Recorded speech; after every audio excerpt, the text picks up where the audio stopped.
네, 뉴스업 시작하겠습니다. 트럼프 미국 대통령이 예고한 상호 관세 유예 시한이 열흘가량 남은 가운데 백악관은 시한을 연장할 가능성이 있다고 밝혔습니다. 또 이미 관세 부과가 시작된 자동차 부품은 적용 대상이 늘어날 전망이어서 한국 업계의 타격이 우려됩니다. 워싱턴 권중기 특파원입니다. 지난 4월 트럼프 대통령이 57개 나라에 부과한 뒤 90일간 유예를 발표했던 상호 관세. 7월 8일인 유예 시한 종료를 앞두고 연장될 가능성은 없는지 질문이 백악관 브리핑에서 나왔습니다. There's no plans to extend that July 8th and July 9th deadline. It could be extended, but that's a decision for the president to make. 미국 언론들은 이미 유예 시한 연장을 점쳐왔습니다. 영국 외에는 협상 타결국이 없고 나머지 나라들과는 좀처럼 이견을 좁히지 못하고 있기 때문입니다. The deadline is not critical. The president can simply provide these countries with a deal if they refuse to make us one by the deadline, and that. 이번 주에는 이재명 정부 들어 첫 고위급 방미가 이루어져 미국과 관세 협상이 재개됐지만 협상 종료 시점을 예측하긴 쉽지 않습니다.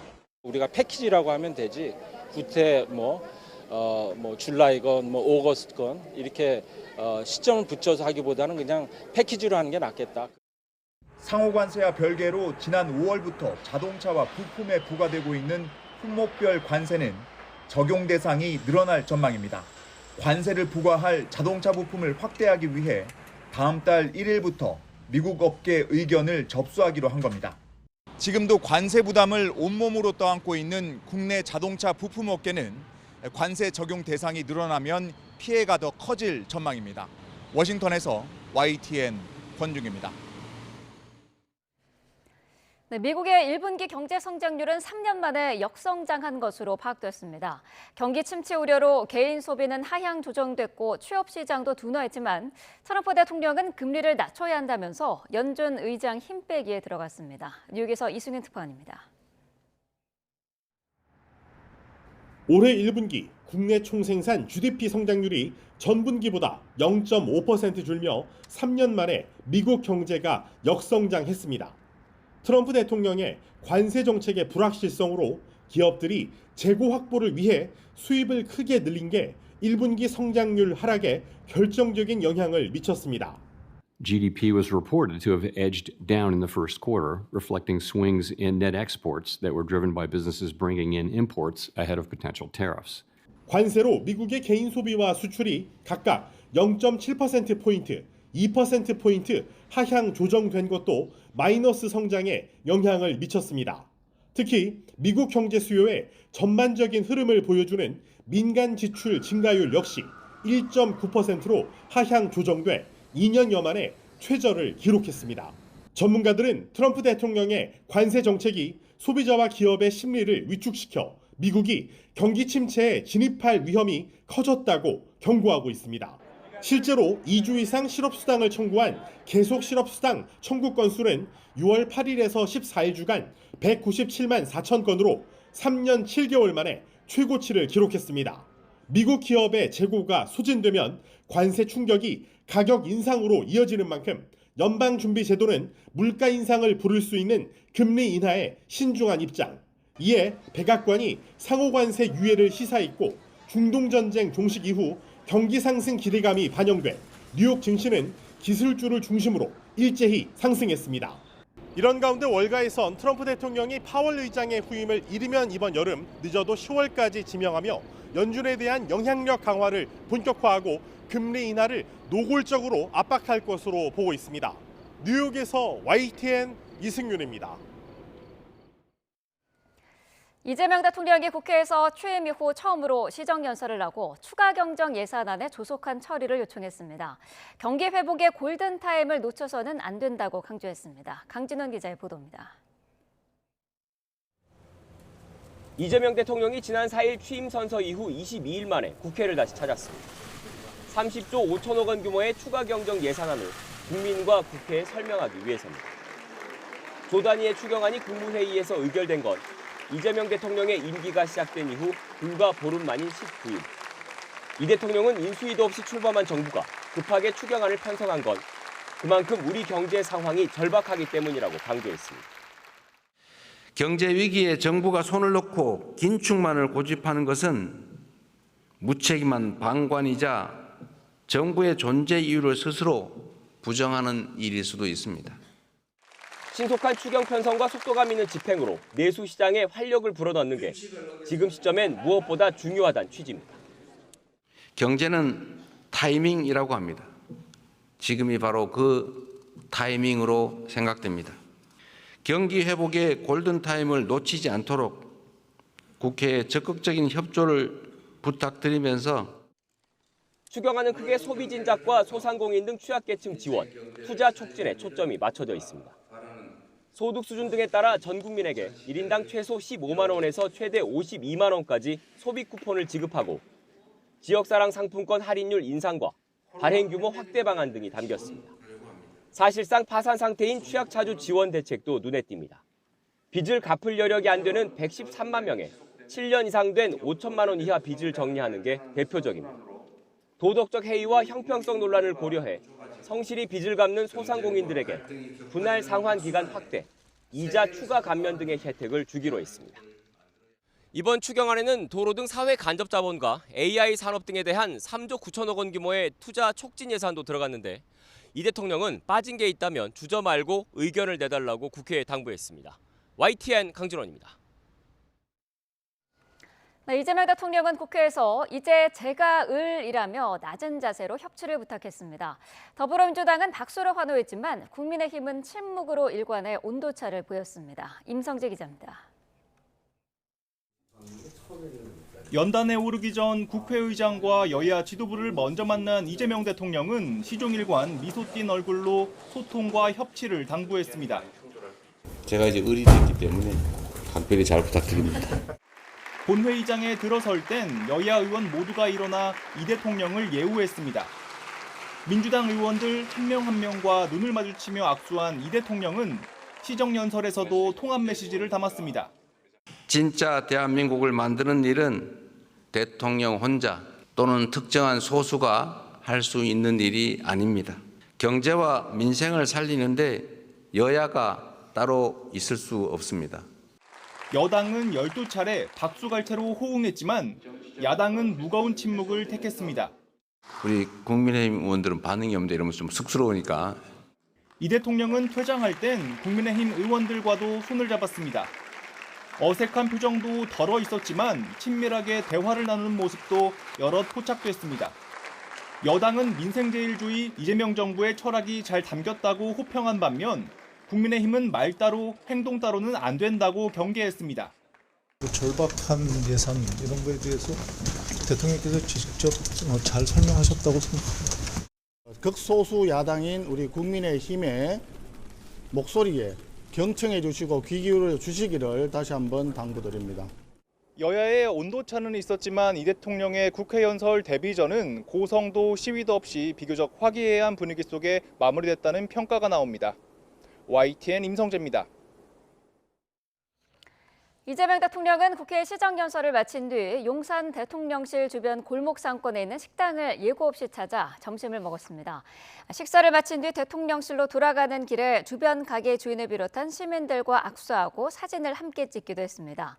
대통령실 강유정 대변인은 이런 방식으로 골목 경제가 활성화되어야 마중물이 돼 경제를 살릴 수 있다는 신호를 나타낸 거라고 설명했습니다. 이재명 정부 초대 국무총리로 낙점된 김민석 후보자의 인사청문회가 파행으로 끝난 뒤에도 여야의 장외 공방전은 계속되고 있습니다. 더불어민주당은 국정 발목 잡기를 넘은 대선 불복이라고 주장했고 국민의힘은 무자격 총리는 지명 철회해야 한다고 비판했습니다. 박희재 기자입니다.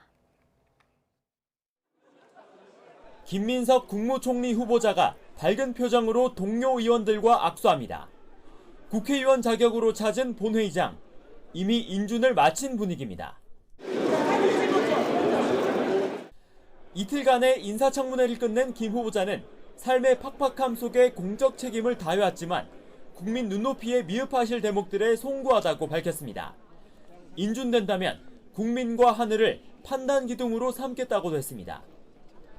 국민의힘은 김 후보자가 자료 제출을 하지 않아 도덕성 검증이 불가능했고 국가부채 비율조차 모르는 무자격자라고 비판했습니다. 지명 철회가 곧 협치라며 이재명 대통령에게 직접 건의하는 모습도 포착됐습니다. 총리는 공격을 안 된다라고 그런 얘기하니까 알았다 그러면서 툭 치고 가더군요. 김민석 총리 지명자에 대해서 재검토를 해주실 것을 좀 말씀을 드렸습니다. 배석자가 국정 지지율이 50%를 넘는 것도 야당이 같이 봐달라는 말씀을 답변해 주셔서 더불어민주당은 하지만 야당이 인사청문회 파행을 유도한 건 국정 발목 잡기를 넘어 대선 불복 의도라고 강하게 받아쳤습니다. 청문회장은 검사 신문실이 아니라면서 보고서가 채택되지 않으면 단독 처리하겠다고 야당을 압박했습니다. 만약에 인천 보고서가 채택되지 않는다고 하면 합의가 어려우면 그 더불어민주당은 인준에 대한 흑을 수순으로 갈 수밖에 없다. 김 후보자 청문회 과정에서 불거진 이른바 유곽원 장롱 발언을 놓고 허위다 물타기다. 여야는 나란히 법적 조치까지 예고했습니다. YTN 박희재입니다. 상임위원장 배분 등을 두고 평행성을 달리는 여야가 지도부끼리 오찬 회동을 했는데 역시나 빈손으로 끝났습니다. 더불어민주당은 단독 본회의 개의를 예고했습니다. 윤웅성 기자가 보도합니다. 추경안을 심사할 국회의 시간이지만 예산결산특별위원장이 공석인 상황에서 여야가 또 만났습니다.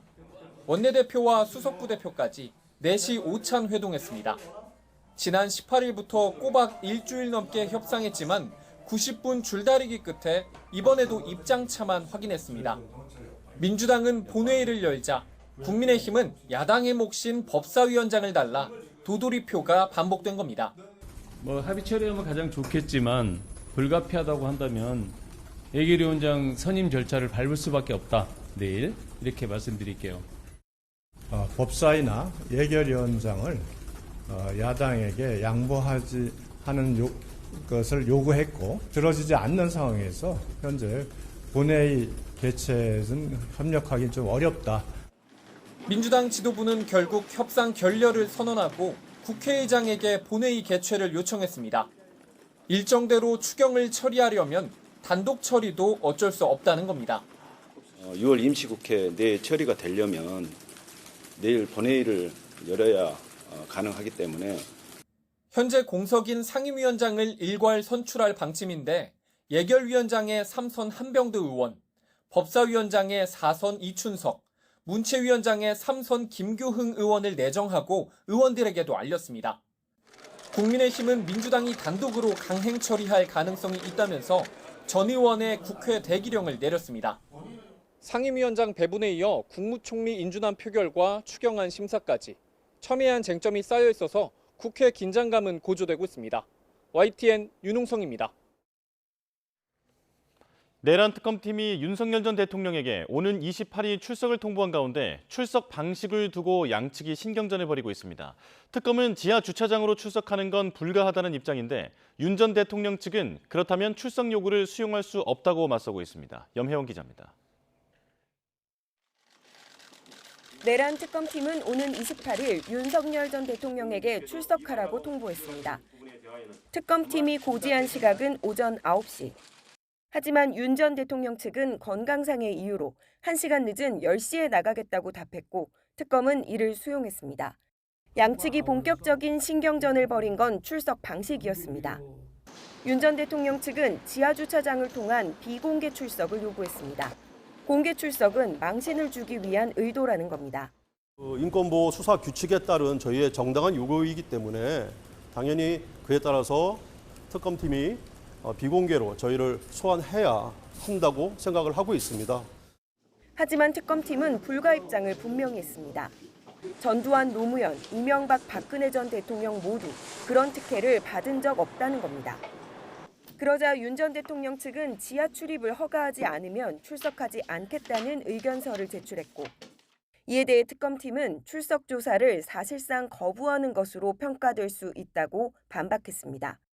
그럴 경우 형사소송법상 다른 절차를 검토할 수 있다는 강경한 입장도 밝혔습니다. 양측은 조사 가능 여부는 서로에게 달렸다며 날을 세우고 있습니다. 윤 전 대통령 측은 오는 28일 오전 10시 일단 특검 사무실에 있는 서울 고등검찰청으로 갈 계획이라고 밝혔습니다. 다만 지하주차장 진입 여부는 끝까지 협의할 계획이라고 밝혀서 조사 직전까지 양측의 대치는 계속될 거로 보입니다. YTN 염혜원입니다. 3특검 출범 이후 처음으로 이루어지는 윤석열 전 대통령 소환 조사를 앞두고 조은석 특별검사팀은 본격적인 대비에 들어갔습니다. 질문지도 다듬으며 준비에 매진하고 있는데 계엄 선포 당일 열린 국무회의 과정에 대해서도 추궁할 것으로 보입니다. 이준엽 기자가 보도합니다. 내란 특검이 윤석열 전 대통령 출석을 앞두고 대통령 경호처와 서울경찰청 등과 경비 문제 등에 대한 협의에 나섰습니다. 특검은 근접 경호 인력을 위한 대기 장소를 따로 두는 것 말고는 보통의 피의자들과 다를 바 없는 조사실을 준비하겠다고 예고했습니다. 윤 전 대통령이 동의할 때를 대비한 영상 녹화 장비도 이미 갖췄습니다. 다만 특검 측은 어느 검사가 참여할지, 수사기관이 주요 인사들을 소환할 때 관례상 예우로 가지고 냈던 티타임을 가질지 등 자세한 사항에 대해선 조사를 마친 뒤 설명하겠다는 방침입니다. 특검의 막판까지 보안을 거듭할 질문지에는 일단 계엄 당일 국무회의에 관련된 내용도 포함된 것으로 파악됐습니다.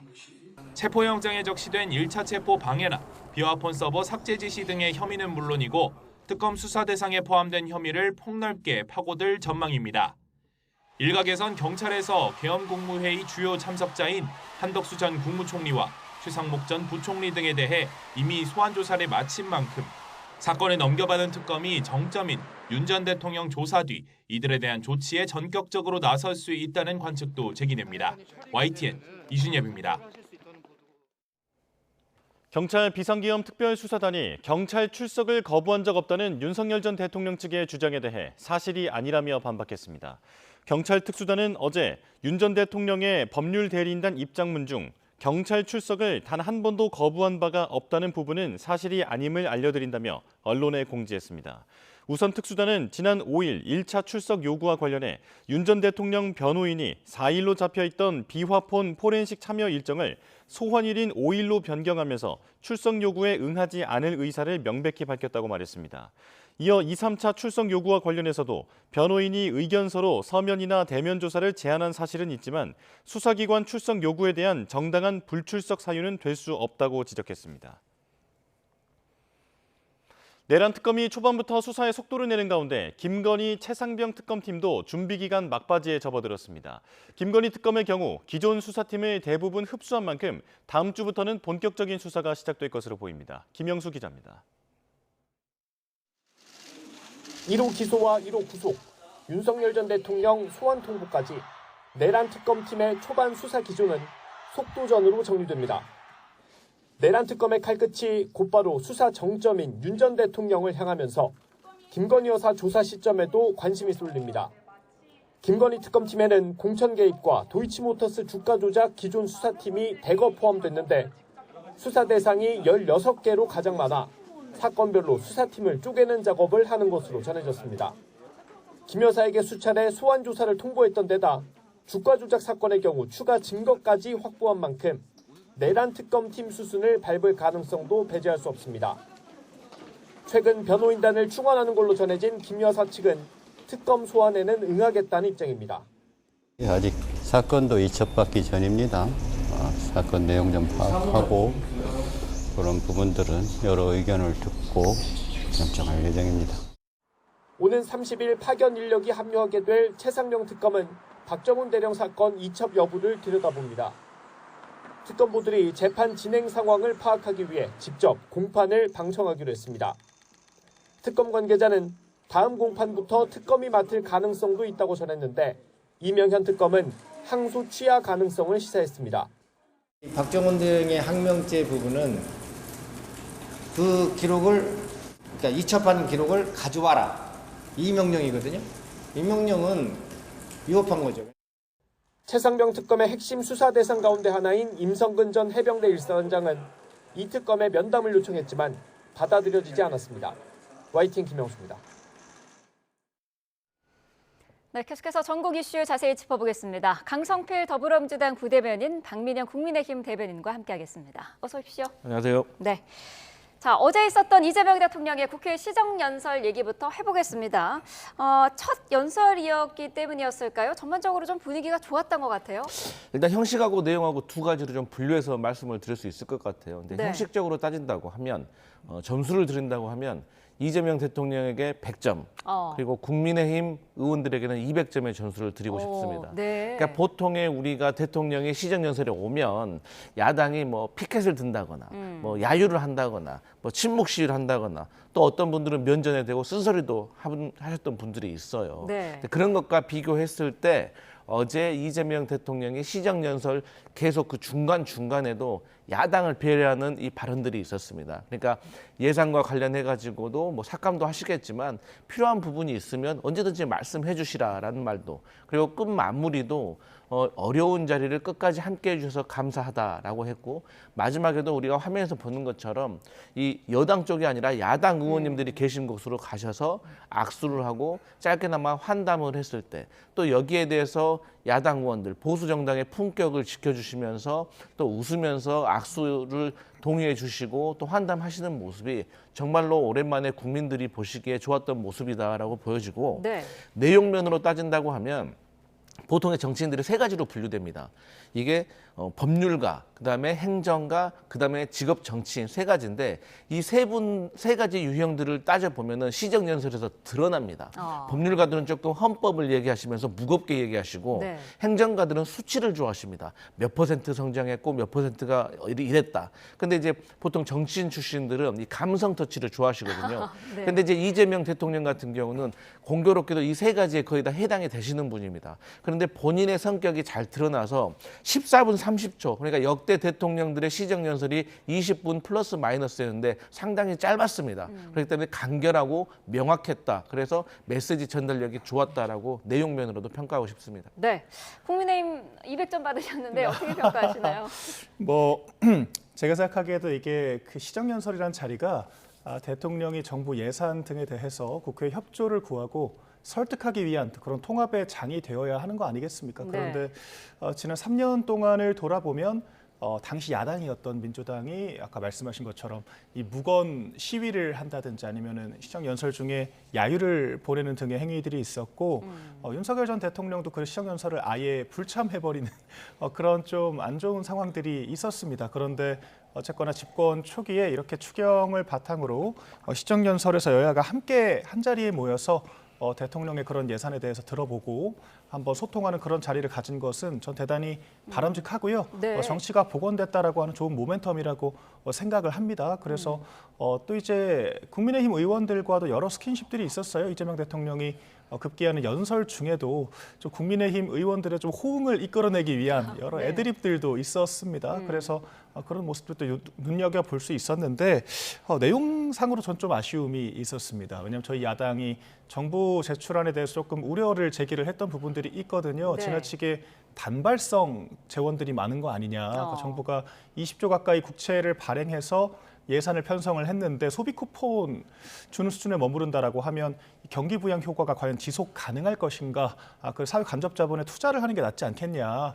여러 의견들을 냈습니다. 그런데 그런 내용이 조금 발전된 것은 없는 것으로 저희는 확인을 했고요. 네. 그래서 조금 전 정권 때문에 경기가 나빠졌다라고 하는 내용에 머물렀던 것은 아닌가? 그런 아쉬움도 전해보겠습니다. 네. 대통령이 이제부터는 내가 의리니까 잘 부탁드린다 이런 말을 했다고도 하는데 협치를 당부했다 이렇게 볼 수가 있을 것 같아요. 네, 맞습니다. 일단 본인이 이 직전에 야당 대표를 했기 때문에 네. 그 과정 속에서 윤석열 전 대통령과의 만남, 그 시간들을 상기를 해보면 많이 아쉬운 점이 있었기 때문에 본인은 조금 다른 모습을 보이고 싶다라는 의욕이 상당히 강할 겁니다. 그리고 의리되겠다라는 말은 사실 야당의 국회의원들에게 한 말이지만 실제적으로는 야당의 지지자들에게 건넨 말이라고 저는 생각을 합니다. 그러니까 본인을 지지하지 않는 분들이 사실 우려하고 있는 몇 가지들이 있는 것이거든요. 그중에 가장 큰 틀에서 말하면 이 입법부와 어떤 행정부를 장악을 했기 때문에 이 절제된 권력을 사용을 해야 되는데 과연 이재명 대통령이 그럴 수가 있을 것이냐라는 우려가 있기 때문에 네. 여기에 대해서 불식시켜주고 싶은 어떤 속내가 있었을 것이고 그동안에 세 가지 정도가 있었습니다. 그러니까 뭐 민생회복지원금도 이 선별적인 요소를 가미한 것들, 그리고 중국 총리보다는 대통령 취임한 다음에 미국 대통령 다음에 바로 일본 총리하고 통화를 했던 점들, 그리고 본인의 재판과 관련된 이 법안에 대해서도 민주당에게 조금 속도 조절을 요청했던 이런 부분들이 사실 야당의 지지자들이 그동안 우려했던 모습을 좀 불식시키기 위한 노력이라고 볼 수가 있기 때문에 네. 큰 틀에서는 국민들에게 절제된 권력을 사용하겠다라고 약속하는 그런 어떤 일환이 아니었을까 생각합니다. 네, 경제는 타이밍이고 지금이 바로 그 타이밍이다라면서 추경에 대한 통과 시점, 필요성을 다시 한번 강조를 했는데 어쨌든 민주당은 추경 처리와 관련해서 골든타임을 놓치지 않겠다는 입장인데요. 앞서서 잠시 언급을 해주셨습니다마는 국민의힘은 지금 쉽게 합의를 안 할 것 같은 분위기거든요. 네, 아무래도 야당의 역할이라는 것이 어떤 정부가 예산 편성을 하면 이게 정말 제대로 됐는지, 이게 적재적소에 편성이 됐는지에 대해서 검토하고 비판하는 것이 역할이기 때문에 저는 네. 충분히 그런 역할을 하셔야 된다라고 생각을 하고요. 다만에 저희가 이제 민생회복지원금이 이번 추경의 핵심 아니겠습니까? 근데 민생회복지원금이 만병통치약이 아닙니다. 이것이 응급처치인 겁니다. 응급처치라는 게 속도가 생명인 거잖아요. 그리고 이제 일시에 빨리 투입이 돼서 빨리 퍼져야지 어떤 내수 활성화가 되는 것이고, 과거에 이제 국민의힘 같은 경우는 이 문재인 정부에서 있었던 이 코로나 지원금에 대해서 조금 회의적인 시선이 있는 것 같아요. 근데 제가 추가로 말씀을 드리면 그때 당시에는 사실 민생회복지원금이 지급은 됐지만 이게 어떤 영업시간이 제한이 있었고 코로나 때문에 그다음에 네. 인원수가 제한이 있었기 때문에 이것을 소비할 여력이 조금 시간이 좀 부족했다. 그리고 이제 이게 빚을 갚는 데 많이 쓰지 않았냐, 대출 전환 이런 것을 지적을 하시는데 또 그걸 따지고 보면은 이 빚이 줄어들어야지 소비 여력도 늘어나거든요. 그래서 이번에는 이 과거의 어떤 그 민생회복지원금의 효과보다 더 클 것이다라고 저희가 설득을 잘 해야 된다 이런 네. 생각합니다. 국민의힘은 빚내서 뿌리는 당선 사례금이다 이런 표현까지 썼더라고요. 맞습니다. 사실 저도 경제학을 전공을 했는데 저는 경제는 타이밍이라는 표현은 사실 처음 들어봤습니다. 투자가 타이밍이란 뭐 말은 있을 수가 있는데 경제는 지속 가능한 성장이 가장 중요하죠. 경제가 지나치게 과열됐을 때는 좀 쿨다운을 해주고 지나치게 침체됐을 때는 부양책을 쓰고 그렇게 해서 균형을 맞춰주는 것이 정부의 역할이다. 그렇게 생각을 하는데 지나치게 타이밍만 좀 집중하다가 좀 제대로 된 안 설정도 없이 현금 살포성으로 이 추경이 마무리가 되게 되면 결과적으로 재원 대비 효과성은 제한될 수밖에 없는 거거든요. 그래서 아까 말씀드렸듯이 원금을 90% 가까이 탕감을 해주겠다라고 얘기를 하고 있는 겁니다. 네. 정부가 돈이 없어서 20조 빚을 내는데 정작 16조 가까이 126만 명을 대상으로 원금을 90%까지 삭감을 해준다라고 하면 정상적으로 빚을 갚는 그런 성실한 그 체납자들 같은 경우에는 불만을 가질 수밖에 없는 거거든요. 또한 네. 우리가 또 부채 부담이 있다라고 하더라도 뭐 이자를 좀 낮춰준다라고 하든지 좀 갚을 수 있는 여건을 만들어주면 되는데 좀 이런 식의 접근은 지나치게 과격하다 이런 생각도 들고요. 또한 지금 증시가 상당히 화랑인 것은 사실입니다. 그런데 증시가 이 돈을 뿌려서 부양되는 것과 기업이 정말 가치가 상승해서 기업이 성장해서 올라가는 것은 구분을 좀 해야 한다라고 생각을 하거든요. 네. 단순히 양적 완화를 통한 경기 부양, 증시 부양이라고 하면 이런 것들은 좀 사상 누각의 모래성과 다르지가 않다라고 저희는 생각을 하기 때문에 조금 더 이 지속적인 성장을 위한 그런 대안들, 아까 제가 잠깐 말씀드렸던 사회 간접 자본에 투자를 한다라든지 아니면 AI 예산도 지금 거의 포함이 안 되어 있더라고요. 그래서 좀 그런 국가 성장의 방향성을 좀 제시하면 좋았을 텐데 좀 지나치게 일시적인 대책에 그치고 있는 것이 아닌가 그런 아쉬움도 들었습니다. 네, 어제 또 화제가 된 장면이 있었습니다. 이재명 대통령이 퇴장하면서 권성동 의원과 악수를 했는데 이때 어깨를 이렇게 한번 툭 치는 장면이 포착이 됐어요. 나중에 들어봤더니 권성동 의원이 총리 임명 안 됩니다. 이렇게 두 차례 얘기를 했더니 이 대통령이 알았다라고 웃었다는 건데 사실 이 두 사람은 뭐 사적으로도 좀 친분이 있지 않습니까? 그러니까 중앙대학교 선후배 사이라서 원내대표와 당대표를 하던 시절에도 이제 다소간 그 비공개 회의 등에서는 화기애애한 모습들도 좀 포착이 됐었습니다. 네. 그래서 저는 어제 이런 좀 가벼운 스킨십을 나누는 것도 괜찮아 보이더라고요. 또한 이게 뭐 구체적인 내용을 나누진 않았지만 주요 현안에 대해서 약간 양당과 정부의 입장을 잘 확인할 수 있었던 그런 장면이었다라고 생각을 하고 알았다라고 대답은 했지만 임명 강행할 것 같습니다. 네. 예, 그래서 뭐 이런 장면들이 있었다. 여야 현안을 확인할 수 있었다. 뭐 그런 정도의 장면이었던 것 같습니다. 권성동 의원뿐만 아니라 나경원 의원과 뭐 임종득 의원도 총리 후보자에 대한 지명 철회를 요청을 했는데 이 두 사람의 요청에는 대통령이 특별한 언급은 없었던 것 같더라고요. 일단 뭐 임종득 의원과 나경원 의원은 권성동 전 원내대표와 비교를 했을 때 이 사적으로 어떤 친분 관계가 그렇게 두텁지는 않기 때문에 네. 별말을 안 하셨던 것 같습니다. 근데 제가 국내인 분들에게 좀 들어보면 권성동 전 원내대표가 이 사석에서는 상당히 호탕하고 인품이 훌륭하시다고 제가 들었어요. 그런데 본인이 취한 어떤 역할이라는 것이 또 민주당과 대척점에 있는 그런 상황이기 때문에 이재명 대통령과 이 과거에는 조금 정치적으로는 대립되는 모습 보였지만 사실 대통령에게 면전에 대고 뭐 총리에 철회 주세요라고 말하는 게 강단이 있어야 됩니다. 네. 그런데 이제 본인은 친분 관계가 두텁기 때문에 이렇게 인사조로 말한 것이고 또 그 얘기를 하는 모습을 얼굴을 보니까 그렇게 굳어있지 않더라고요. 그리고 대통령께서도 상대방의 어깨를 툭 친다는 것은 보통 친분 관계가 얕은 상황에서 할 수가 없는 거거든요. 되게 근데 서로의 어떤 관계가 두텁기 때문에 저런 연출이 된 것이고 어쨌든 저런 모습이라든지 저런 고언에 대해서는 이재명 대통령과 민주당이 어쨌든 신중하게 받아들이는 모습은 필요하다. 하지만 어쨌든 저희 입장에서는 상황이 너무나도 긴박하기 때문에 네. 좀 임명해야 되지 않을까 그런 생각합니다. 네, 자, 어제는 보시는 것처럼 국회 분위기가 좋았습니다만 오늘은 좀 달라지는 것 같습니다. 공석인 상임위 원 구성과 관련해서 오늘 본회의가 열릴지 오전 중에 이제 결정이 될 건데 어제 여야의 마지막 협상이 있었습니다만은 결론이 나오지 않았고요. 민주당은 새 위원장들도 이미 내정한 상태라고요. 네, 저희가 이제 법사위원장에는 이춘석 4선 의원이고요. 그다음에 네. 예산결산특별위원장에는 한병도 3선 의원입니다. 그리고 문체위원장에는 김교흥 이분도 3선 의원이시고, 그다음에 이제 운영위원은 당연히 여당의 원내대표가 맡는 게 관리였기 때문에 김병기 원내대표가 맡았습니다. 네. 근데 여기에 대해서 사실 좀 어려운 면이 있습니다. 하지만 여러 가지 관례가 바뀌어온 면이 있습니다. 9대부터 15대는 여당이 국회의장과 법사위원장을 맡았고요. 그다음에 16대부터 20대까지는 이 교차로 국회의장과 법사위원장을 나눴습니다. 근데 21대, 22대에 와가지고는 이제 다수당이 맡고 있는데 그 상황 오랜 시간 동안에 변하지 않는 관례가 하나 있습니다. 그게 이제 전반기, 하반기로 나눠가지고 2년씩 해왔다는 겁니다. 그렇기 때문에 저희가 전반기 2년 동안은 책임 정치 차원에서 저희가 하고 하반기 때는 저희가 긍정적으로 법사위원장이든 뭐 이렇게 나눠서 할 수 있는 부분을 검토할 필요가 있다 이렇게 생각합니다. 네, 어쨌든 지금 민주당은 양보는 없다라는 걸 확실히 보여주고 있는 것 같은데 국민의힘의 대응 전략이랄까요? 그런 게 있을까요?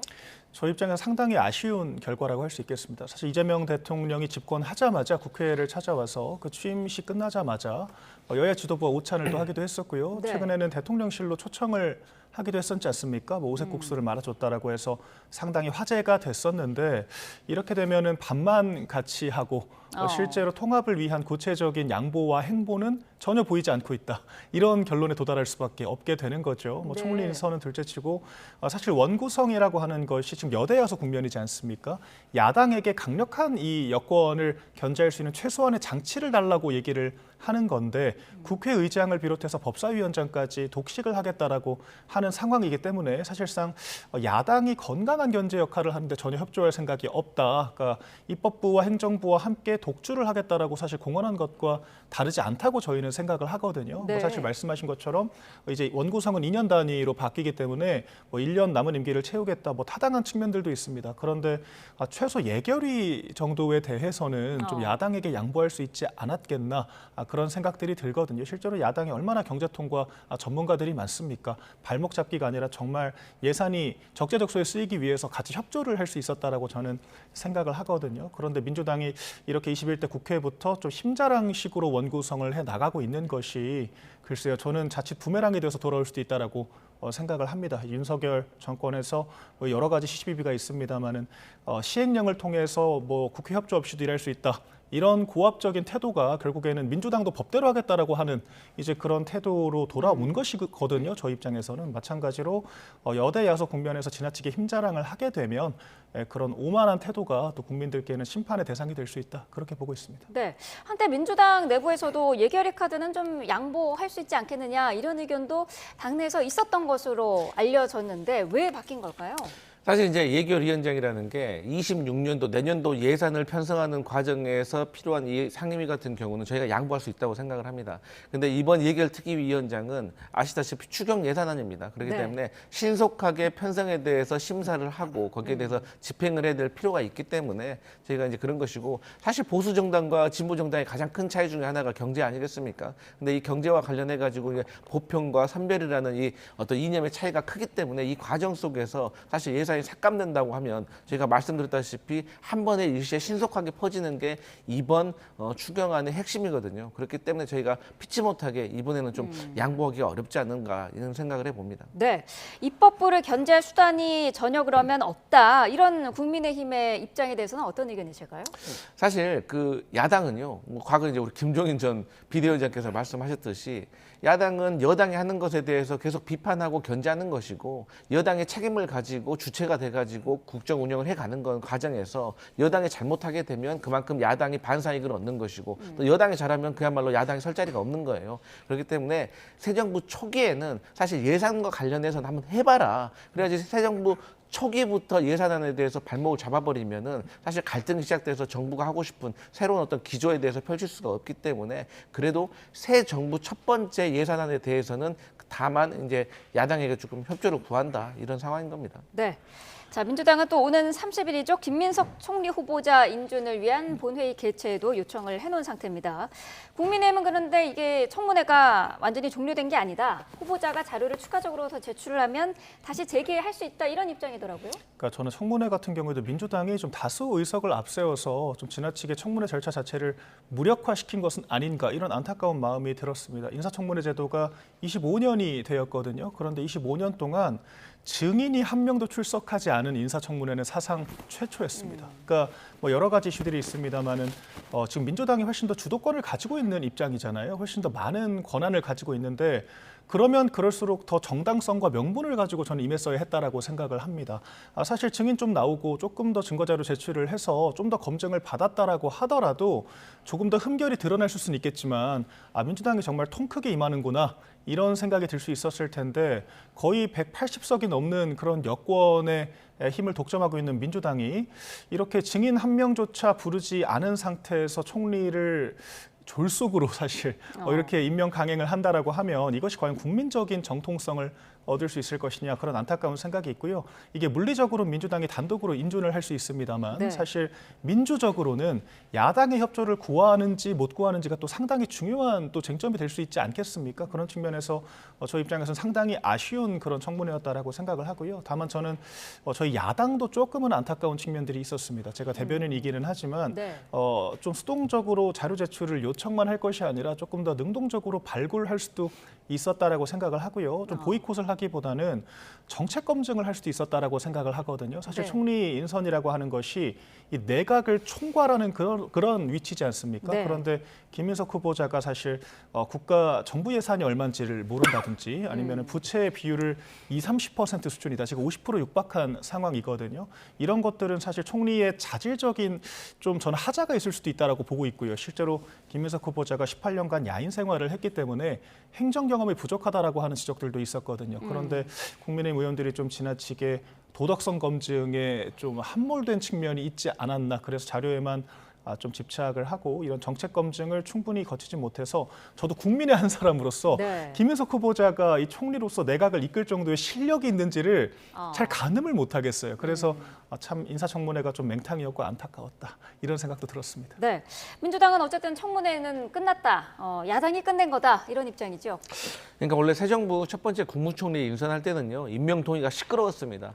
과거에 김대중 정부에서도 김종필 전 의원 같은 경우도 국무총리도 임명 동의를 못 받았어요. 그러니까 어떻게 보면 김종필 전 의원 같은 경우는 보수 정치의 거물 아니었습니까? 근데 그런 거물조차도 보수 정당에게 인정을 못 받았던 것이죠. 그렇기 때문에 국무총리 서리로 지낸 적이 있습니다. 근데 이제 지난 한덕수 국무총리 때를 좀 생각을 해보면 저희가 9가지의 어떤 논란이 있고 쟁점이 있었지만 저희가 3시간의 경론 끝에 결국에는 찬성표를 던져줬습니다. 그래서 208표로 아마 한덕수 국무총리가 임명 동의가 됐을 겁니다. 그런 차원에서 저는 이 새 정부의 첫 번째 국무총리라는 자리 자리가 그 어느 때보다 시급하다. 왜냐하면 제2의 IMF라고 불릴 정도로 지금 상황이 시급한데 빨리 총리가 서야지 장관들도 설 수가 있기 때문에 이 부분에 있어서 양해를 구하고 싶고 좀 내용적으로 말씀드리면 네. 어쨌든 검은 돈을 받아가지고 곳간을 채웠느냐 이러한 의문들이 있는 거 아니겠어요? 근데 그 곳간 열어보니까 6천만 원밖에 없다는 거 아니에요. 그러니까 사선 국회의원의 60대가 넘었는데 통장에 6천만 원 있다는 것은 사실 그렇게 이 사람이 검은 돈 받아가지고 부를 축적했구나 이건 아니라고 생각을 하고 또 그간에 과거에 본인의 과오로 인해 가지고 추징금이 많았잖아요. 그래서 월급이 뭐 국회의원이 뭐 한 900만 원, 1000만 원 되는데 그 중에 최소 500에서 700만 원을 성실하게 갚았다. 사실 전두환 전 대통령 같은 경우 뭐 1000억대 추징금에 대해서 통장에 29만밖에 없다고 하면서 안 갚고 골프 치러 다닌 거 아니겠습니까? 그런 거에 비교했을 때는 책임감이 있다는 모습을 좀 말씀드리고 싶고 네. 어쨌든 결정적인 큰 한방이 없었다라고 생각을 해요.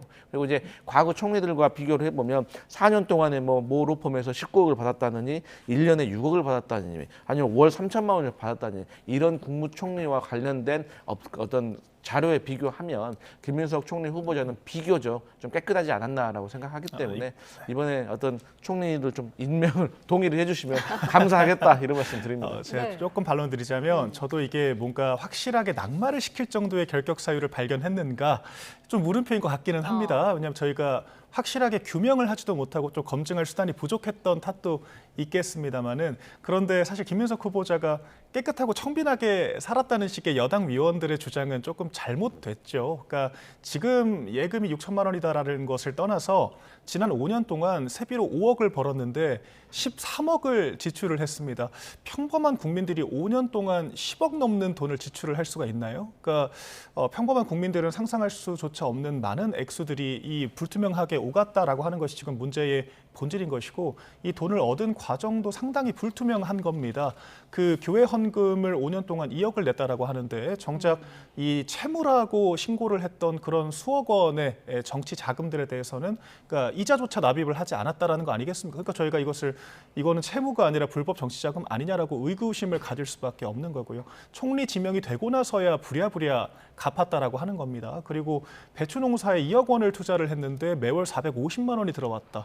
이 정도의 수익률은 저희 소위가 코인을 사도 이렇게까지 나오지는 않는 걸로 저는 알고 있거든요. 또한 친정으로부터도 매월 200~300만 원 정도를 또 지원을 받았다라고 하는데 이런 것들이 또 경조사비, 또 출판 기념회 전혀 이게 회계적으로 입증되지 않는 그런 내역들을 가지고 10억 넘는 돈을 사용했다라고 하는 것이기 때문에 이것이 마치 막 기득권을 누렸다라고 이제 주장하기에는 모호한 측면이 있지만 네. 이것을 여당 위원들 말처럼 청빈하고 힘들게 살았으니까 오히려 칭찬받아야 한다라고 하는 것은 이 국회의 이런 행정부 견제 기능을 포기한 것이다. 이런 안타까운 점도 있었습니다. 네, 정책 검증, 자질 검증이 부족했다라는 지적을 앞서 대변인께서 해주셨는데 관련된 질문이 일부 있었습니다만은 제대로 된 답변을 하지 못했었거든요. 그 부분은 어떻게 보고 계세요? 그러니까 많이 미흡한 점이 있었죠. 근데 이게 문제가 뭐였냐면 제 개인적인 생각입니다만 이 청문회 하기 전에 언론을 통해서 계속해서 의혹이 제기되고 여기에 대해서 그 과정 속에서 페이스북을 통해 가지고 해명하는 과정에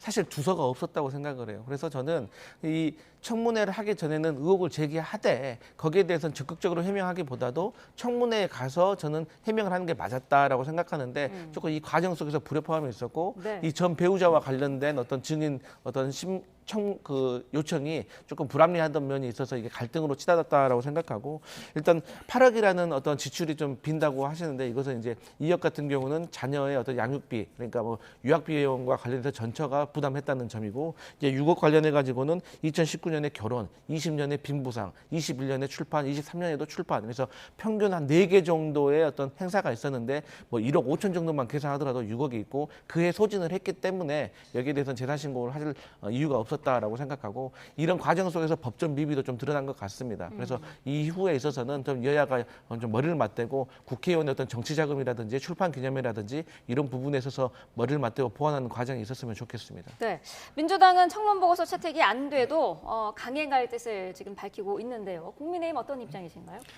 그렇게 강행을 하려고 그러면 할 수 있겠죠. 그런데 이렇게 야당이 충분히 검증되지 않았다라고 이야기를 하고 있고, 그러니까 뭔가 구체적인 낙마 사유 그 자체보다 검증 자체가 미비하다라고 주장을 하고 있는데 이것을 완벽하게 뭉개버리고 증인도 증거도 없는 청문회를 통해서 초대 총리를 임명을 강행한다라고 하면 이것이 얼마나 큰 정권의 흠결이 되겠습니까? 그러니까 아까 이재명 대통령이 이제 내가 의리다라고 이야기를 했잖아요. 저는 이 뜻을 대통령 단임제이기 때문에 일단 당선이 되면 평가를 받아야만 하는 입장이 되는 거거든요. 또한 당장은 실권이 있지만 내려와야 하는 자리에 있는 겁니다. 그렇기 때문에 지금 5년 동안 어떤 평가를 받고 어떤 역사를 써나가는지가 무엇보다도 중요하다라고 하는 건데 초대 총리부터 이렇게 좀 깜깜이로 통과가 된다. 야당의 협조를 구하지 못했고 그 이유가 다른 무엇도 아닌 여당이 검증 자체에 협조하지 않아서라고 하면 이것이 얼마나 또 큰 국민적인 지탄을 받겠습니까? 저는 그런 측면에서 야당을 어떻게든 설득하는 과정이 있어야 한다라고 생각을 하고요. 단순히 네. 좀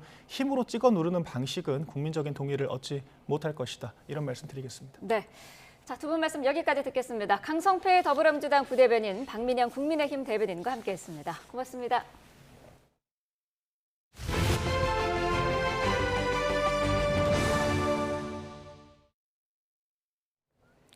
네, 서울 아파트값이 또 올랐습니다. 0.43% 상승하며 6년 9개월 만에 최대 상승폭을 기록했습니다. 상승세가 서울 전역으로 번지는 모양새인데 이른바 한강벨트인 성동, 마포, 광진구의 상승폭은 관련 통계 집계 이후 가장 컸습니다. 최두희 기자입니다. 서울 중구의 아파트 단지. 이달 들어 전용 면적 59제곱미터가 16억 5천만 원에 거래되며 한 달 새 5천만 원 올랐습니다.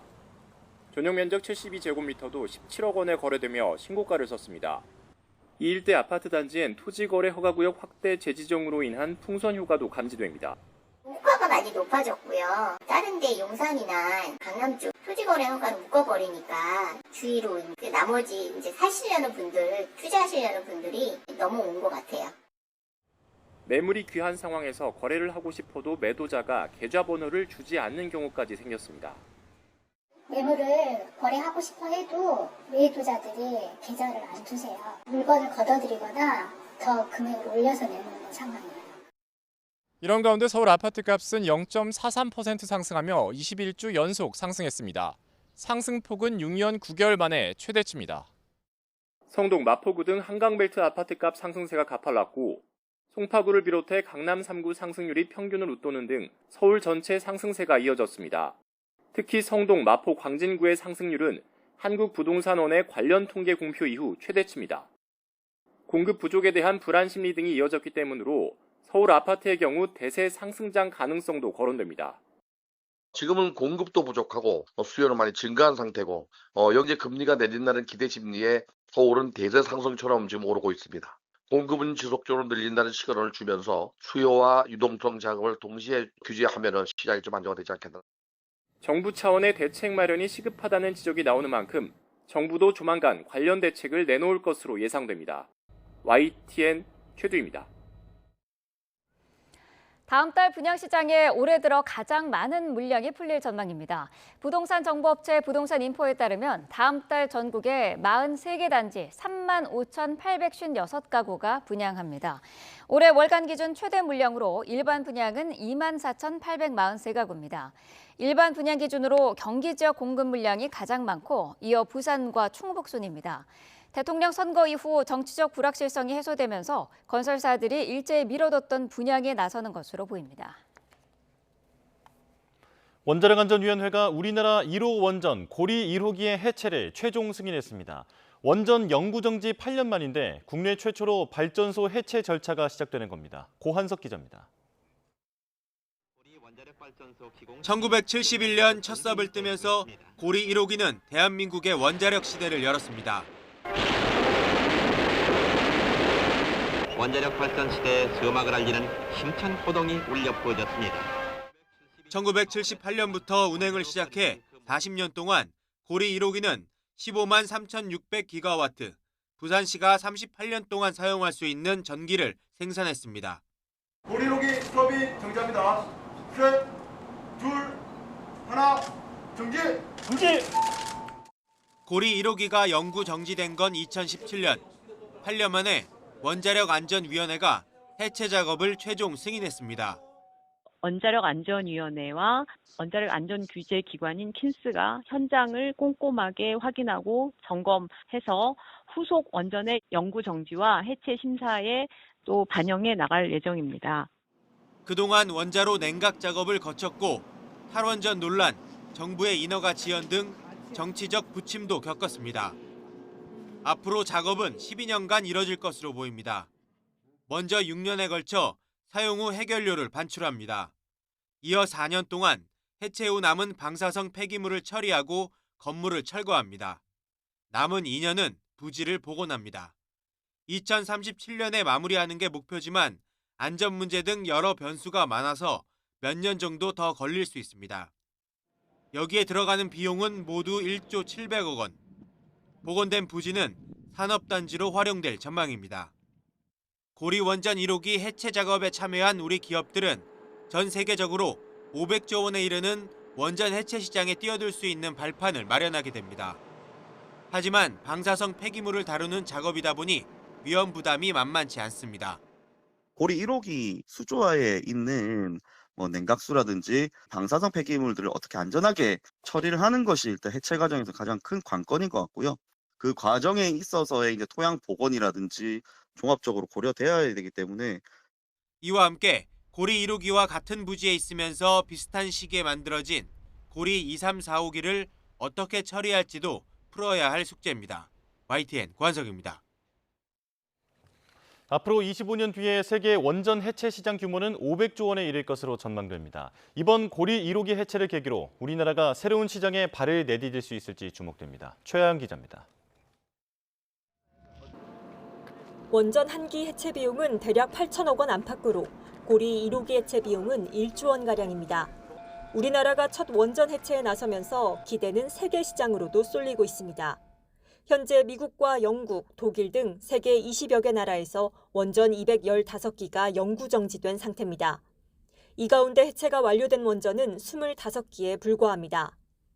현재 영구 정지된 원전뿐만 아니라 앞으로 영구 정지될 원전까지 포함하면 25년 뒤 세계 원전 해체 시장 규모는 500조 원에 이를 것으로 전망됩니다. 우리나라가 고리 1호기 해체를 계기로 원전 해체 시장에 눈독 들이는 이유입니다. 특히 고리 1호기 같은 대형 상업용 원전을 해체해본 국가는 사실상 미국이 유일합니다. 만약 이번에 우리나라가 기술을 입증한다면 해체 시장에 진출할 디딤돌이 될 것으로 보입니다. 국내에서 한번 해체를 해가지고 그 경험을 갖다가 확실하게 쌓는 것이 중요하고요. 작업자도 안전하게 하고 외부로도 방사 누출이 없으면서도 가장 경제적이고 효과적으로 할 수 있는 그런 것을 한번 보여줘야 됩니다. 정부와 한수원은 이미 원전 해체에 필요한 상용화 기술 58개를 확보해 놓은 상태입니다. 고리 1호기 해체를 계기로 원전 해체가 우리나라의 새로운 수출 먹거리로 떠오를지 관심이 쏠립니다. YTN 최하영입니다.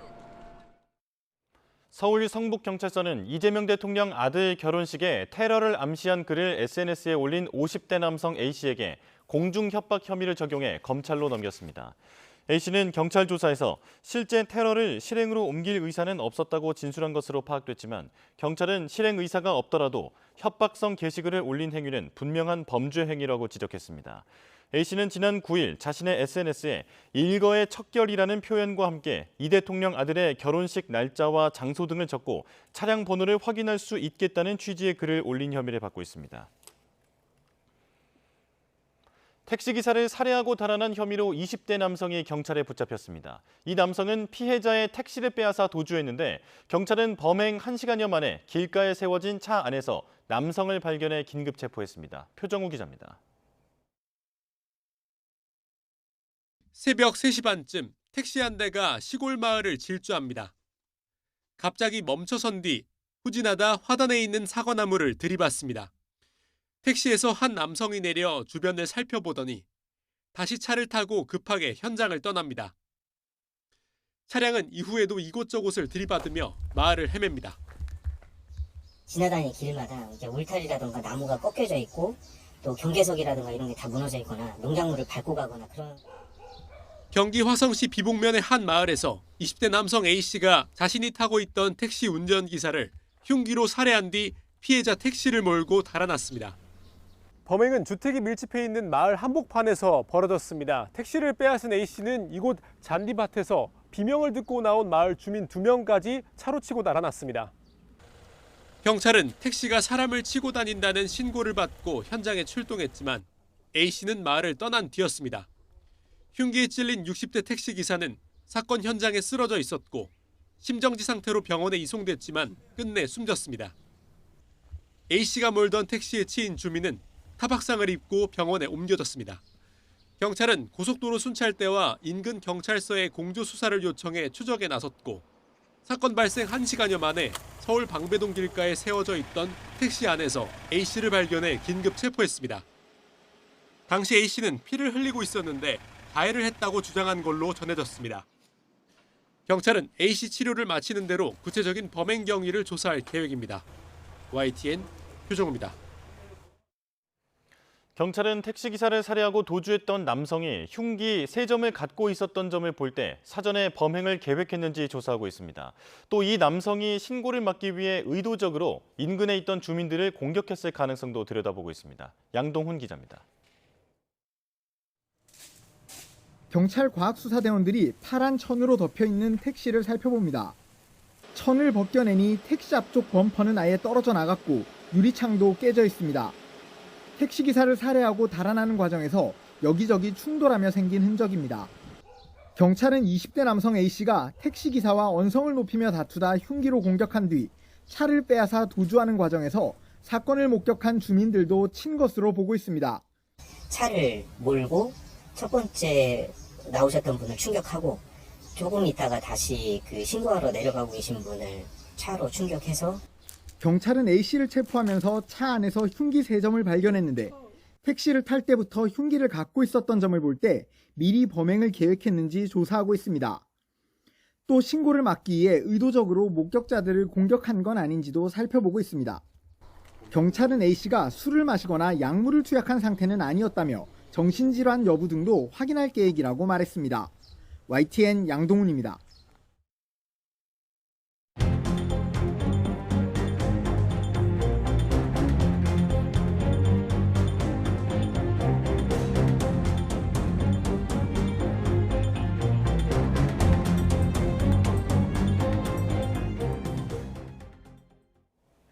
내란 특검팀과 윤 전 대통령 측이 비공개 출석 여부를 두고 공방을 벌이고 있습니다. 내일 오전 10시에 모습을 드러낼지 관심인데요.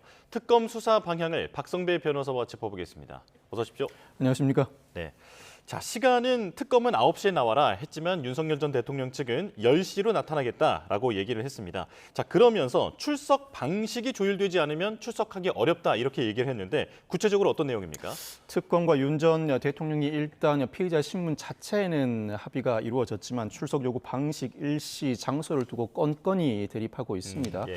출석 요구 방식을 두고도 상당한 이견이 노출되고 있고 무엇보다도 28일 오전 9시 출석을 요구한 이후에 오전 10시 출석으로 일정이 조율되긴 했습니다. 사실 이 부분은 출석 일시 조율은 관련 법률상 수사기관이 피의자 측의 일정을 존중해 주어야 합니다.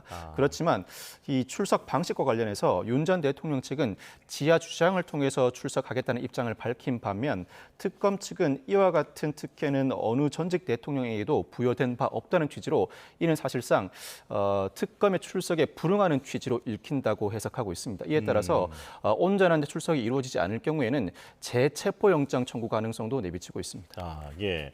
윤 전 대통령 측은 어제 입장문을 통해서 소환 절차도 제대로 지키지 않고 있다 이렇게 얘기를 했는데 문자와 이메일로 소환 요청한 부분을 문제 삼고 있거든요. 하지만 이게 통상적인 통보 방식 중에 하나라면서요. 이 검사와 사법경찰관의 일반적 수사 준칙 등 관계 법령에 따르면 수사기관이 피의자에게 출석 요구를 할 때에는 출석 요구서 송부가 원칙이긴 합니다. 예. 이 출석 요구서에는 피의 사실의 요지, 담당 수사관, 일시, 장소가 명시되도록 하고 있는데 그럼에도 불구하고 수사 실무에서는 출석 요구서 비중이 오히려 낮습니다. 간이한 방식으로서 우선 전화로 출석 요구를 하고 필요에 따라서 문자 메시지를 발송하거나 뒤늦게 출석 요구서를 송부하는 경우가 종종 목격됩니다. 즉 출석 요구서는 전화나 문자 메시지를 통해서 온전한 연락이 이루어지지 않거나 간혹가다 곧바로 출석 요구서를 보내는 경우가 드물게 존재하는 실정입니다. 즉 원칙과 예외가 뒤바뀌어 있는 것이 현실이라고 할 수 있는데 통상 전화나 문자로 출석 요구할 경우에는 결국 피의자가 수사관에게 전화 연락을 해 피의 사실이 무엇이고 언제 어디로 출석해야 하는지 일정을 조율하는 절차를 밟게 됩니다. 예. 윤 전 대통령 측은 각종 절차적 문제를 문제 삼고 있는 만큼 이와 같은 출석 요구 방식과 관련해서도 출석 요구서라는 원칙에 따른 조치를 취해달라는 요구를 하고 있는데 전화나 문자 메시지 등 다른 방식으로 출석 요구를 하였다고 해서 그 자체를 위법하다고 평가하기는 다소 어렵습니다. 예. 하나하나 세부 사항까지 모두 날을 세우고 있는 상황인데 조금 전에 체포영장 재청구 가능성까지 말씀을 해주셨습니다만 이런 여러 가지 불만 사항들을 바탕으로 해서 윤석열 전 대통령이 내일 안 나올 가능성 이건 얼마나 될까요? 안 나올 가능성은 없어 보입니다. 윤 전 대통령 측도 무엇보다 체포영장 청구가 기각되었지만 예. 그 기각 사유가 앞으로 특검 수사에는 응하겠다는 의사를 밝혔다는 데 있습니다. 이와 같은 다소 사소하다고 할 수 있는 출석 방식을 두고 출석에 응하지 않을 경우에는 특검이 현재의 기세로 비춰볼 때 곧바로 영장 재청구에 나설 가능성이 상당히 높고 예. 그때는 달리 항변할 사유가 없어 보입니다. 현재는 상당한 신경전을 벌이고 있습니다만 내일 오전 출석을 할 때에는 양측이 협의를 이어나가거나 결국은 윤 전 대통령 측이 대외적으로 공개된 상황에서 그대로 출석하는 방식으로 결국 출석은 할 것으로 전망됩니다. 출석을 예. 하지 않는다면 이때는 곧바로 체포영장 재청구 등 상당 부분 특검 수사에 이끌려갈 수밖에 없는 형국이기 때문입니다. 예, 자 지금 들어온 속보가 있는데요. 윤 전 대통령 측 변호인단이 입장을 다시 밝혔습니다. 자 내일 김홍일 변호사 그리고 송진호 변호사 두 사람이 입회하면서 내일 특검 대면 조사에 출석하겠다라는 입장을 밝혔습니다. 자, 내일 김홍일, 송진호 변호사와 함께 입회할 것이며 내일 오전 10시에 내란 특검에 출석할 예정이고 지금 내란 특검과 날을 세우고 있는 지하 주차장 출입 여부 이 부분에 대해서는 아직 뚜렷한 메시지가 나오지 않았습니다. 자, 다시 전해드리겠습니다. 김홍일, 송진호 변호사 두 사람과 함께 내일 윤석열 전 대통령이 오전 10시에 내란 특검에 출석하겠다라는 입장을 밝혔습니다. 자, 이야기 계속 나눠보겠습니다. 자, 이렇게 출석을 하기로 지금 이제 확실시 됐는데 그렇다면 조사가 어떻게 이루어질지 궁금하거든요. 지난 그 파면 전에 조사를 보면 사실 제대로 응하지 않지 않았습니까? 이번에는 진술 거부권을 온전히 행사하기는 상당히 어려워 보입니다. 예. 무엇보다도 체포 저지 지시 혐의와 군사령관들 비하폰 정보 삭제 지시 혐의를 받고 있는 윤 전 대통령은 앞서 경찰이 관련된 CCTV나 비하폰을 이미 제출받아 상당한 분석을 마무리한 상태이고 관련자들 진술도 상당 부분 확보한 것으로 보이는 상황이어서 온전한 진술 거부권 행사만으로는 혐의를 벗기가 상당히 어렵다고 할 수 있습니다. 이에 따라서 적극적으로 항변할 가능성이 상당히 높고 예. 무엇보다도 통상의 조사실 외에 별도 조사실에서 조사가 이루어지는가 특검은 이 자체도 특혜라고 보고 있는 시각입니다. 일반 조사실에서 그대로 조사를 진행하고 다만 근접 경호 인력이 대기할 수 있는 장소를 마련했다는 취지를 밝히고 있습니다. 윤 전 대통령 측이 원한다면 영상 녹화를 할 수 있는 준비도 갖춘 상태이고 예. 진술 거부권을 행사한다면 신속하게 조사가 종결될 수 있겠지만 되도록이면 수사 협조를 요청한다는 취지의 의견도 밝히고 있습니다. 예. 아마 체포영장이 발부된 상황이었다면 윤 전 대통령에 대한 조사는 체포 저지 지시 등 체포영장에 적시된 혐의 사실 조사에 국한될 수밖에 없습니다만 이미 이 수사 형태인 만큼 체포 저지 지시 혐의를 비롯해서 국무회의 과정에서의 위법 논란 등 각종 질문이 오고 갈 가능성이 상당히 높습니다. 예. 지금 말씀해 주신 부분을 조금 더 자세히 보겠습니다. 비상계엄 직전에 열린 국무회의까지도 살필 수 있다. 이렇게 보면 한덕수 전 총리나 최상목 전 부총리 같은 경우에는 지금 출국 금지가 되어 있는 상황이거든요. 이들에 대한 얘기까지도 함께 나눌 수 있을까요? 그와 같은 논의도 이루어질 것으로 전망됩니다. 체포영장으로 체포한 피의자에 대해서는 체포영장이 적시된 혐의 사실에 대해서만 조사가 이루어져야 합니다. 예. 그렇지만 이미 출석의 형태로 피의자 신문이 이루어지는 만큼 폭넓게 질문이 오고 갈 것으로 보이는데 무엇보다 지난달에 경찰이 한덕수 전 총리나 최상목 전 경제부총리 등 관련 대통령실의 국무회의장 또는 복도의 CCTV 영상과 배치되는 기존 진술에 대해서 집중적으로 추궁을 한 바 있습니다. 네. 이들에 대한 신병 처리 가능성도 상당 부분 거론되고 있는 상황에서 특검이 사건을 이첩받아 수사를 개시한 상황인데 이에 따라서 주된 조사는 체포 저지 지시 혐의 등에 있겠습니다만 관련해서 국무회의와 관련된 각종 위법 사항도 윤 전 대통령에게 묻고 답을 듣고 향후에 한덕수 전 총리 등에 대한 추가 조사 나아가서 윤 전 대통령에 대한 또 다른 추가 조사가 수순으로 예정될 것으로 전망됩니다. 예. 자, 이게 이제 소환이 내일 한 번으로 끝날 가능성은 거의 없지 않겠습니까? 그렇습니다. 계속해서 이제 소환을 하게 될 텐데 외환 혐의에 대한 얘기는 언제쯤 나올까요? 외환 혐의에 대한 조사는 사실 기존에 경찰이나 검찰이 본격적으로 수사를 개시한 부분은 아닙니다. 이에 예. 따라서 관련 수사 기록을 이첩받은 특검이 관련 정보나 증거 자료를 충분히 분석하고 이어서 증거 자료를 충분히 분석한다고 하더라도 그 자체로 피의자 조사가 완비되었다고 보기는 어렵습니다. 관련자들 수사를 통해서 충분한 그림을 그려두고 난 뒤에 무엇보다도 윤 전 대통령은 이 사건 특검 수사 대상으로서 정점에 있는 인물입니다. 예. 충분한 관련자들 조사가 이루어지고 난 뒤에 피의자 신문을 통해서 단 한 번, 즉 수사 대상이 총 11개입니다만 각종 수사 대상을 하나하나 뜯어놓고 본다면 각 수사 대상별로 단 한 번의 조사로 가름할 것으로 전망됩니다. 즉 수사 대상이 워낙 많은 만큼 윤 전 대통령에 대한 소환은 여러 차례 이루어질 것인데 한 수사 대상별 조사를 할 때는 모든 수사를 완비해둔 상태에서 윤 전 대통령에 대해서 한 번 조사로 모든 절차를 마무리할 가능성이 높아 보입니다. 아, 그렇군요. 자, 그런가 하면 어제 윤 전 대통령 측이 비화폰 통화 기록을 불법 반출했다면서 경호처 간부들을 고발하고 그리고 증거 보전을 신청했습니다. 자, 이게 어떤 논리입니까? 무엇보다도 이 비화폰 서버 기록은 군사 기밀에 해당함에도 불구하고 경찰의 임의 제출 요구에 경호처 간부들이 곧바로 비화폰 정보를 넘겼다. 이 자체가 군사비밀보호법 위반이자 대통령 기록물법 위반 등에 해당한다는 취지입니다. 이에 따른 고발과 증거 보전 신청을 해둔 상태인데 무엇보다도 향후 비화폰 정보 기록은 윤 전 대통령의 혐의를 입증하는 데 상당히 중요한 근거, 이를 토대로 관련자들 진술이 이어질 가능성이 상당히 높은 상황이라 무엇보다도 위법 수집 증거로서 관련 근거를 수사 과정에서 온전히 배제하기 위한 조치로 전망됩니다. 무엇보다도 고발에 이어서 증거보전 신청을 하였는데 사실 이 증거보전 신청은 피의자 측이 통상 요구합니다. 피의자는 검사와 달리 수사 단계에서 딱히 무기를 가지고 있지 않다 보니 관련 법원에 압수수색을 촉구하는 취지로 증거보전 신청을 하는데 고발인이 증거보전 신청을 하였다는 것은 검찰이 이 사건 고발을 하면서도 검찰에게 압수수색 등 필요한 강제 수사를 촉구하는 의미라고 읽혀집니다. 예. 자, 그런데 윤 전 대통령 측은 압수수색으로도 이런 비화폰 기록은 확보할 수 없는 것이다라고 주장하고 있더라고요. 이게 맞는 말입니까? 사실 그렇지는 않습니다. 관련 법령에 따라 해석의 여지는 있습니다만 무엇보다 대통령 경호처가 경찰에게 마음대로 관련 정보를 넘겼다고 보기에는 난점이 있습니다. 예. 앞서 경찰이 압수수색을 여러 차례 시도해왔고 그 과정에서 결국 압수수색 일환으로서 양측의 협의에 따라 임의 제출물 압수가 이루어진 것으로 보입니다. 임의 제출물도 역시 압수의 일종이라고 할 수 있습니다. 무엇보다도 경찰의 압수수색 요구에 따라서 대통령 경호처가 관련 비화폰 정보 기록을 넘겼다는 것 자체로 군사기밀보호법 위반이나 대통령 기록물법 위반에 해당하는지는 다툼의 여지가 상당하고 무엇보다도 대통령 기록물법 위반에 해당하려면 대통령 기록물 관장이 대통령 기록물로서 비밀 지정을 해두어야 하는 절차를 사전에 밟아야 합니다. 그렇지만 비화폰 정보 기록은 그 비밀 지정 기록 대상에서 아직까지는 제외돼 있거나 그 절차가 이행되지 않은 것으로 보여서 관련 법령 위반이라고 보기에는 난점이 있어 보입니다. 예. 자, 이제 김건희 여사 관련해서 얘기를 나누려고 하는데요. 마침 속보가 들어왔습니다. 김건희 여사 측이 오늘 치료를 마치고 퇴원할 예정이다. 그리고 특검에는 비공개 출석을 요구한 적이 없다. 정당한 요구에는 응하겠다라는 입장을 밝혔습니다. 다시 전해드리겠습니다. 김건희 여사 측이 오늘 치료를 마치고 퇴원할 예정이라고 합니다. 특검에 비공개 요구를 한 적이 없고 정당한 요구에는 응하겠다라고 밝혔습니다.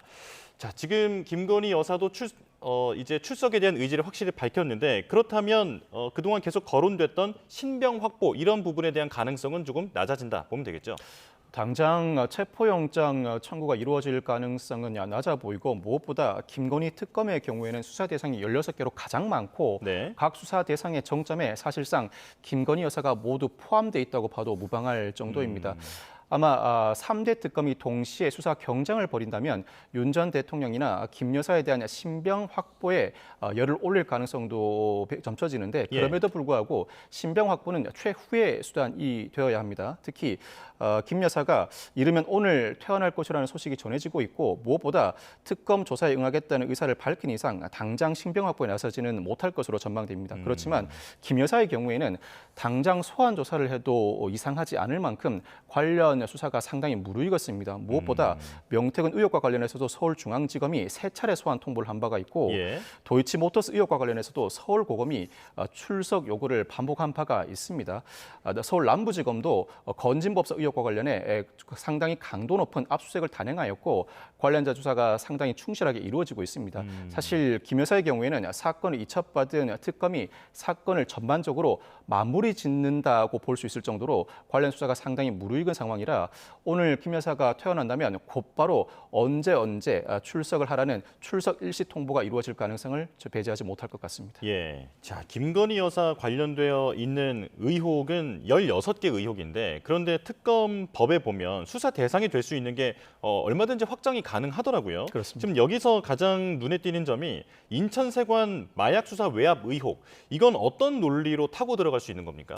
무엇보다 16개 수사 대상에 김 여사가 블랙펄 인베스트먼트 대표를 통해서 임성근 사단장이나 조병록 경무관 구명 로비 의혹을 한 부분도 수사 대상에 포함시키고 있습니다. 무엇보다도 인천 세관 수사, 마약 수사 외압 의혹 사건이 상당히 크게 불거져 있는데 앞서 서울 영등포경찰서가 지난 2023년에 마약 수사를 하는 과정에서 인천 세관이 연루되었다는 의혹을 포착합니다. 그럼에도 불구하고 당시 서울경찰청 생활안전과장이던 조병록 경무관이 영등포경찰서 수사 형사과장에게 관련 언론 브리핑을 앞두고 이 관세청 연루 의혹을 삭제해달라는 요청을 해왔다는 것이 의혹의 핵심이라고 할 수 있습니다. 그 과정에서 조병로 경무관이 이 사건이 연루되다 보니 김 여사가 구명 로비를 했다는 의혹이 불거져 있는데 이 사건은 특검의 수사 대상으로 명시돼 있기도 하고 현재 경찰, 검찰, 국세청, FIU 합동수사팀이 인천 세관 마약 수사 외압 의혹 수사 사건을 상당히 강도 높게 진행하고 있습니다. 그 과정에서 조병로 경무관 의혹이나 조병로 경무관 실제 김 여사가 구명 로비를 했다는 의혹이 불거진다면 관련 사건은 신속하게 특검에 이첩될 것으로 보이고 특검도 자체적으로 이 의혹을 전반적으로 들여다보고 있는 것으로 보입니다. 예, 그런데 기존에만 하더라도 혐의점이 16개여서 이걸 각각 부장검사가 부장검사급의 팀장이 이제 2개씩 맡아서 이제 수사하기로 하지 않았습니까? 근데 이런 추가적인 수사가 늘어나게 된다면 이제 특검팀에는 기한도 있고 또 인력 한계도 있기 때문에 부담이 될 수 있을 것 같은데 이건 어떻게 보세요? 통상 특검이 꾸려지면 특검 보등이 우선 구성됩니다.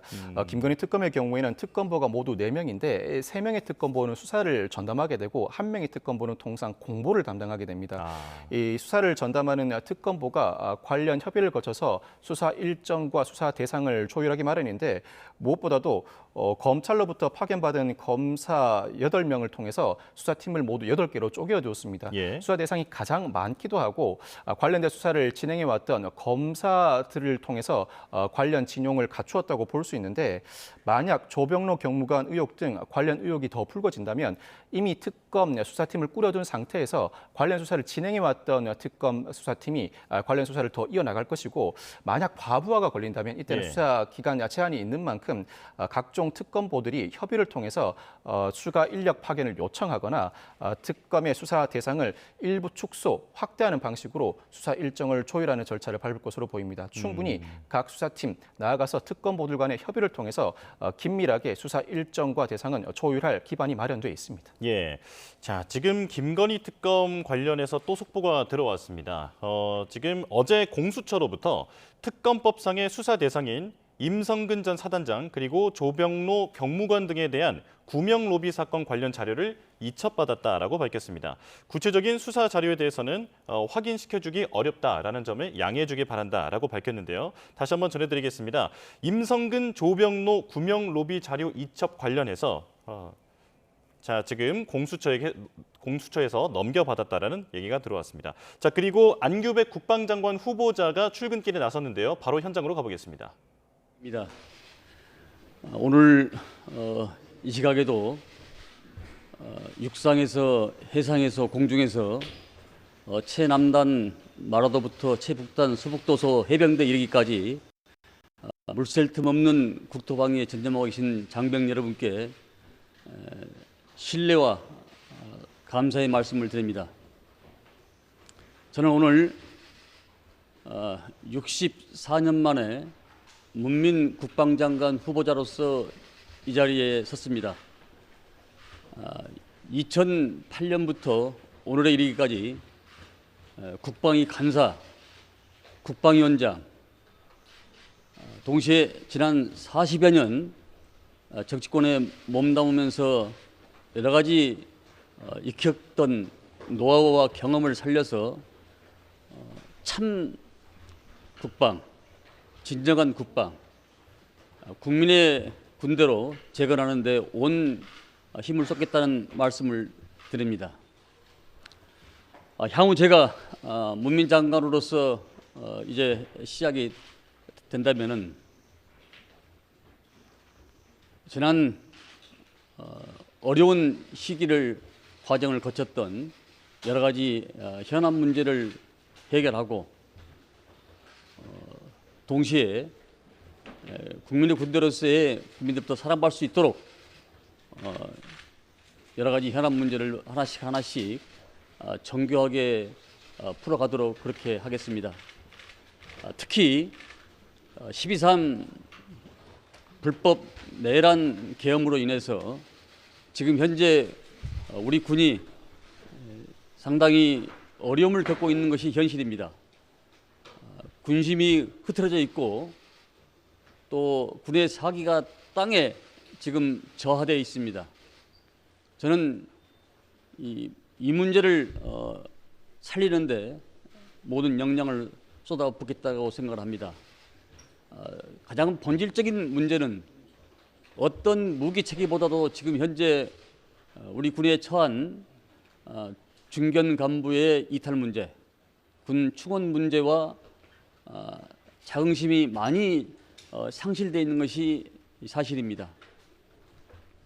자긍심은 자신감에서 나오고 그 자신감을 살려줘야만이 우리 군의 사기가 우리 병영에서 정말 신명나고 신바라 남는 그런 군대가 될 것으로 저는 확신하고 있습니다.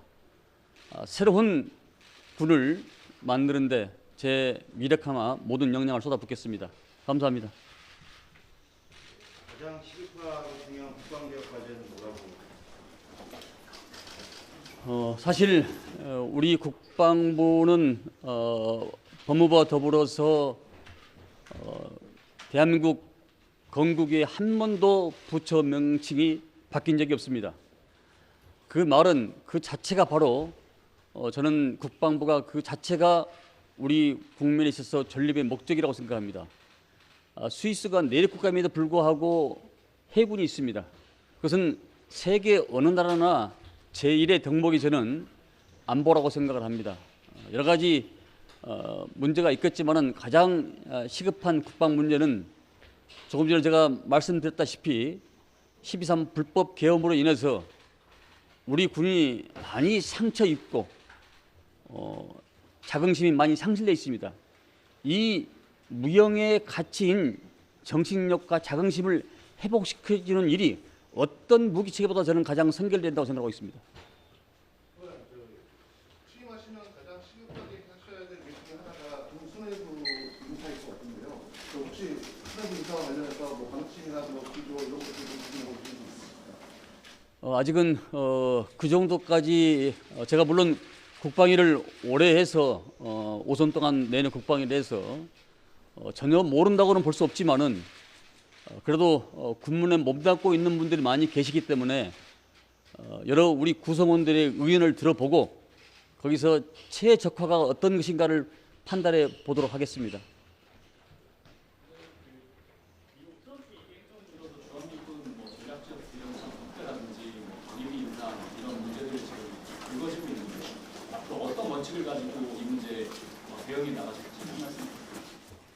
대한민국이 세계 경제력 10위, 국방력 5위입니다. 저는 우리 대한민국이 이제는 옛날 수준의 대한민국이 아니기 때문에 더 당당하고 더 자신감 있게 저는 임해야 된다고 생각합니다. 수동적인 자세보다는 적극적이고 포지티브한 자세로서의 모든 것은 국익의 관점이 어디가 있는가라고 생각을 하고 그 국익 관점에서 저는 접근하고 적극적으로 하겠습니다. 들어가? 네. 질의는 들어가?